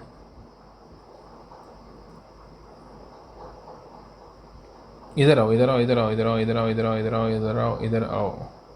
क्या बोला? देखो इधर आओ। इसने बोला ये देखो एक्सप्लेनेशन नंबर 2 क्या बोला? For the purpose of determining tax payable. अपन क्या निकाल रहे हैं बेटा? चिल्ला चिल्ला के बोलो, चिल्ला चिल्ला के अपन क्या निकाल रहे हैं? अपन ने हेडिंग क्या डाली थी? कंप्यूटेशन ऑफ, क्या डाली थी? Computation of tax liability. तो टैक्स पेएबल ही तो निकाल रहे हैं। हाँ सर, और टैक्स पेएबल निकालने के लिए इन्होंने क्या एक्सप्लेनेशन डाल रखी है? अरे ये तो बुक आ गई। बोलो टैक्स पेएबल निकालने के लिए इन्होंने क्या एक्सप्लेनेशन डाल रखी है? बोला for the purpose of determining tax payable by person under this section the expression turnover and state of duty, क्योंकि उसी का 3% निकालना है ना, शैल नॉट इंक्लूड, मतलब टर्नओवर जिसका आप 3% निकालोगे उस टर्नओवर में क्या नहीं आएगा? The value of following supplies नहीं आएगी। सर कौन कौन सी सप्लाईज नहीं आएगी बेटा? Supplies from the first day of April of a financial year up to the date when such person becomes liable for registration under this act. Liable for registration, मेरे साथ साथ बोलो साहब, supplies from the first day of April up to the date, 1 अप्रैल से जो supply करनी मैंने चालू करी है, कब तक? उस तारीख तक जब तक कि मैं लाइबल नहीं हो जाता रजिस्ट्रेशन के लिए बेटा।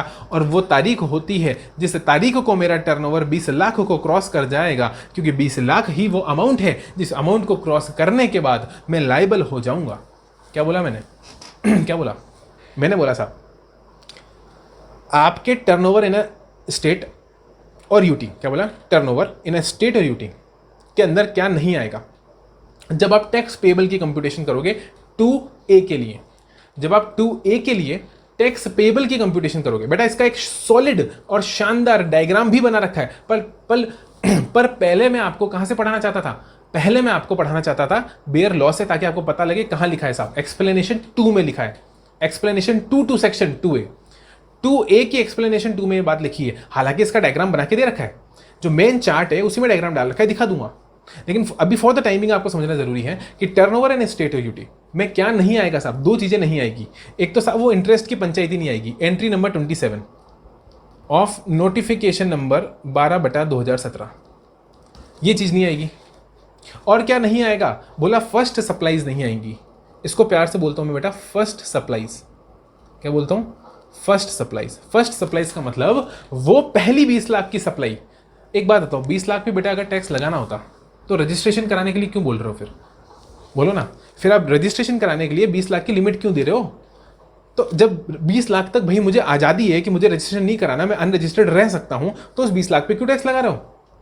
समझो ना, वो 20 लाख तो मेरी थ्रेशहोल्ड लिमिट फॉर रजिस्ट्रेशन है। क्या बोला?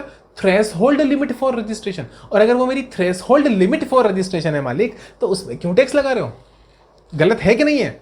सर गलत है, इसलिए उसको बाहर निकाल दिया गवर्नमेंट ने। गवर्नमेंट को झगड़ा मोल नहीं लेना साहब लोगों के साथ। गवर्नमेंट चाहती है स्मूथ इंप्लीमेंटेशन हो जीएसटी का, और जीएसटी का स्मूथ इंप्लीमेंटेशन तभी होगा जब जीएसटी में इस तरीके के हार्ड रेगुलेशंस नहीं होंगे। तो इसलिए बोला 20 लाख हटाओ।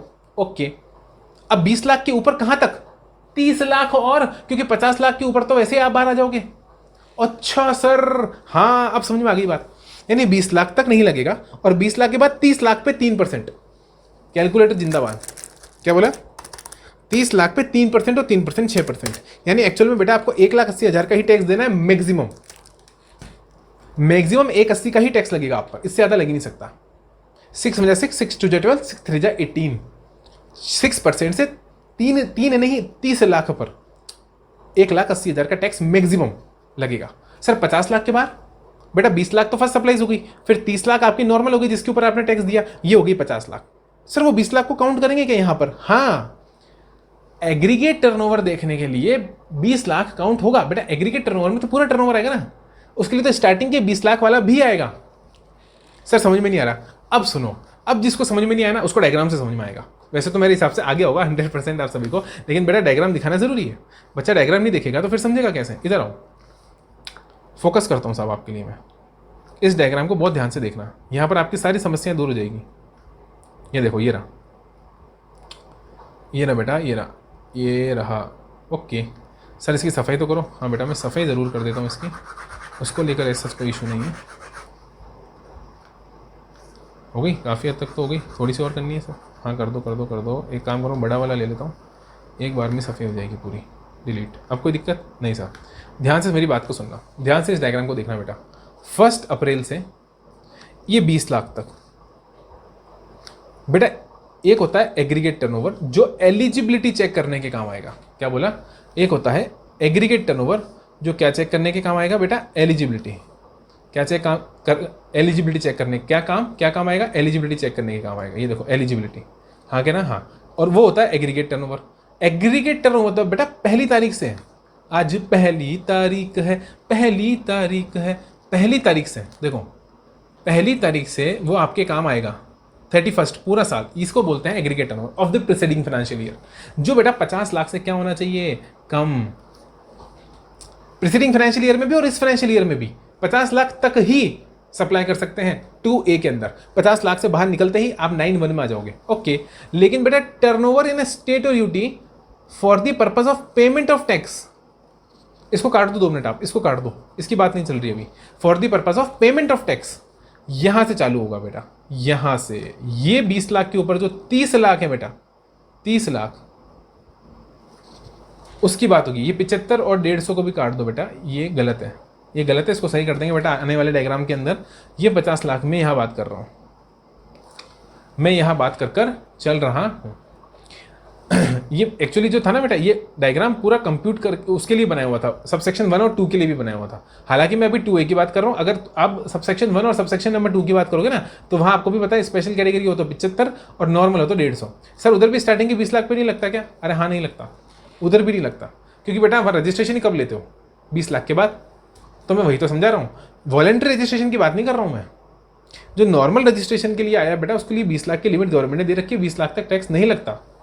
ओके, तो यहाँ मैं इसलिए कह रहा हूँ कि अभी क्योंकि 2A की बात हो रही है तो इस 75-150 को देखकर कंफ्यूज मत होना, 50 लाख की बात करते हैं, ठीक है। हाँ, तो बेटा 50 लाख यानी कि डिफरेंस कितना हुआ, 20 से 50 यानी कि 30, ये 30 लाख। दोस्त इस 30 लाख पर आपको क्या देना है, 6% से टैक्स देना है, हाँ कि ना, हाँ। और सर फिर इसके बाद में बेटा आप 9(1) में आ जाओगे। ओके, अब तो समझ में आया। और देखो क्या इंक्लूड, वो दूसरी चीज़ जो इंक्लूड नहीं होगी, जो आप बोले थे ना कि सर वो दूसरी चीज़ कौन सी है जो इंक्लूड नहीं होगी, क्या बोला, वो दूसरी चीज़ कौन सी जो इंक्लूड नहीं होगी, वो है ये शेल नॉट इंक्लूड, बेटा वही 27, एंट्री नंबर 27, वो भी इस टर्नओवर में इंक्लूड नहीं होगा। ये देखो 2 एरो लगा रखे ना मैंने, ये ना टैक्स के पेमेंट के लिए इसको इंक्लूड करना है बेटा, ना टैक्स के पेमेंट के लिए इसको इंक्लूड करना है, और इसको तो बेटा टर्नओवर में भी इंक्लूड नहीं करना है, इसको तो टर्नओवर में भी इंक्लूड नहीं करना है। रिमूवल ऑफ डिफिकल्टी ऑर्डर आया हुआ है, दोनों के अंदर ही इसको इंक्लूड नहीं करना है, शेल नॉट इंक्लूड। वही आपका इंटरेस्ट जो एग्जाम्प्ट होता है एंट्री नंबर 27 के अंदर। अब तो बेटा आपको अच्छे से समझ में आ ही गया होगा, अब तो अच्छे से समझ में आ ही गया होगा। अब सीधा मैं कंप्यूटेशन पे आता हूँ, ठीक है। अब मैं सीधा कंप्यूटेशन पे आता हूँ। ये दूसरी गलती से बेटा कॉपी खुल गई, अभी यहाँ चल रहा है अपना, है ना, ये अकाउंट्स का सब्जेक्ट है बेटा, ये दूसरा सब्जेक्ट है। हाँ, तो फर्स्ट सप्लाईज पे टैक्स नहीं लगता, ठीक है। हाँ, तो अब यहाँ क्या लिखेंगे बेटा, as per explanation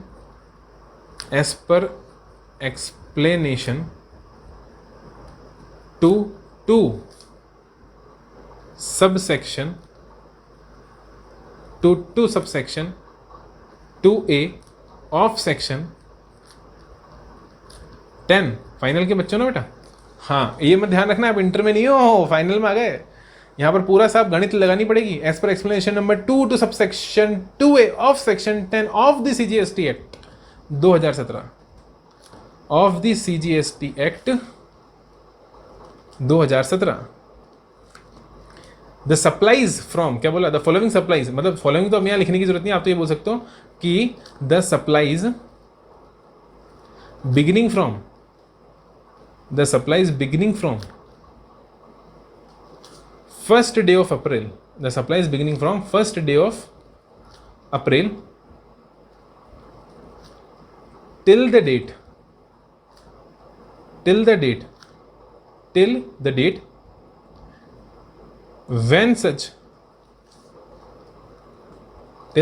when such registered person becomes liable for registration, when such registered person become liable for registration, become liable for registration. मेरी बात समझ में आ रही है कि नहीं आ रही है, बोलो हाँ सर। क्या बोला मैंने बोला कि टर्नओवर इज ₹20 लाख, ठीक है, 20 लाख का टर्नओवर है। फर्स्ट सप्लाईज किसको बोलेंगे, एज पर एक्सप्लेनेशन नंबर 2 इतना the supplies beginning from first day of April till the date when such registered person become liable for registration. मतलब जो सप्लाई कब से चालू हुई, 1 अप्रैल से चालू हुई, बिगिनिंग फ्रॉम 1 अप्रैल से चालू हुई, और कब तक की, टिल द डेट, उस दिन तक की जब तक कि वो लायबल नहीं हो जाता रजिस्ट्रेशन के लिए, उस दिन तक की सप्लाईज बेटा फर्स्ट सप्लाईज कहलाएगी। एंड सच सप्लाईज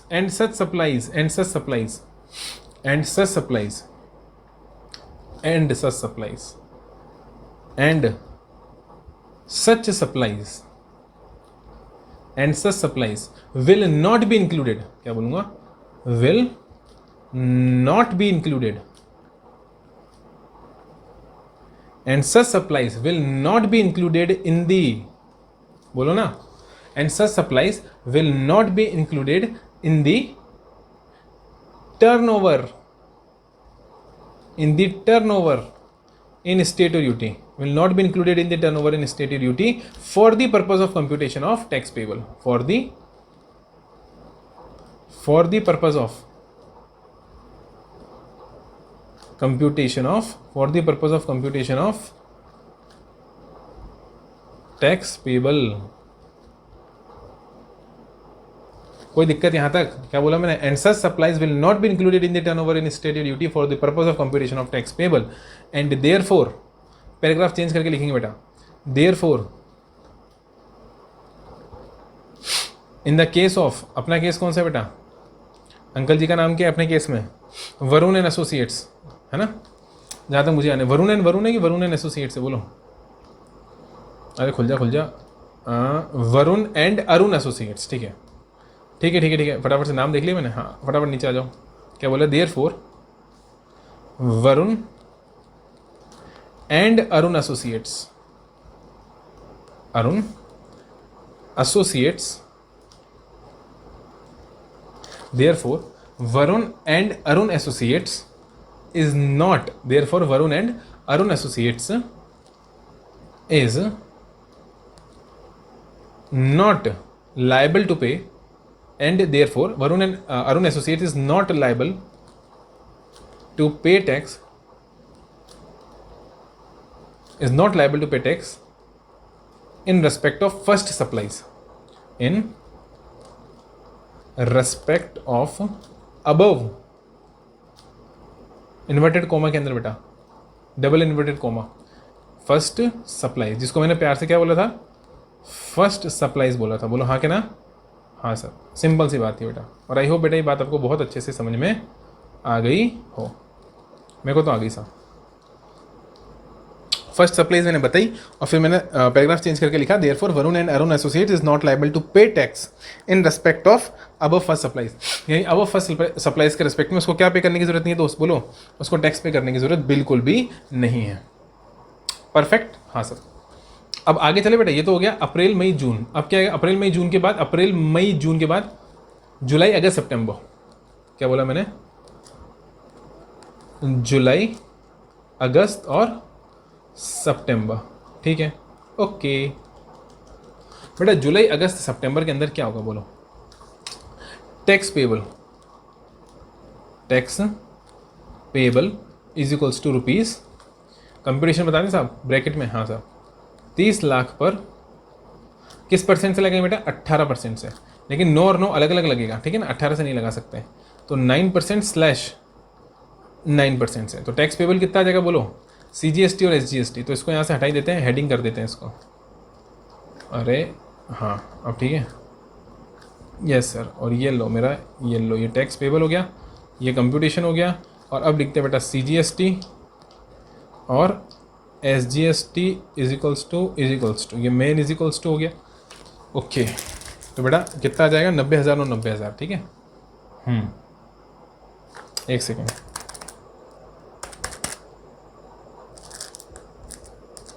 दो 2,70,000 और 2,70,000 है ना?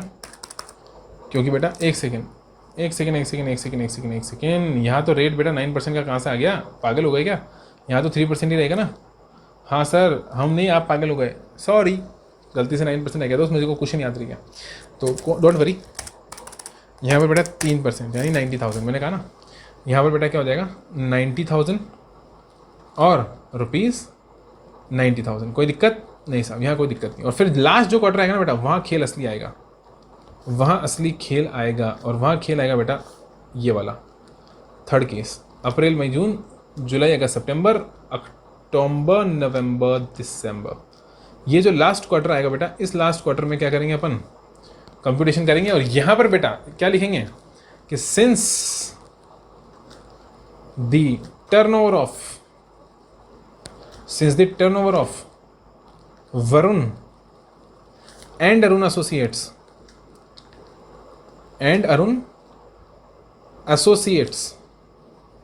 exceeds the eligible turnover,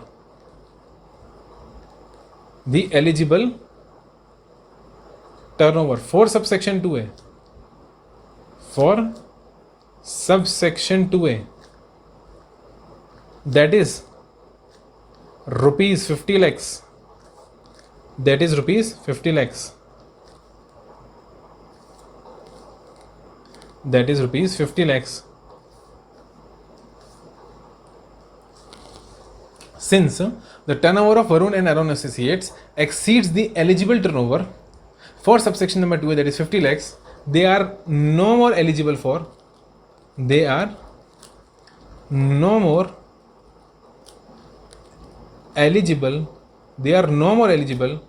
to pay tax under the said subsection. They are no more eligible to pay tax under the said subsection. Section. तो बेटा सेड सब सेक्शन में वो tax पे करने के लिए अब एलिजिबल नहीं है भाइयों बहनों, अब वो टैक्स पे नहीं कर सकते 2A के अंदर। Therefore normal rate of tax will apply. Therefore normal rates of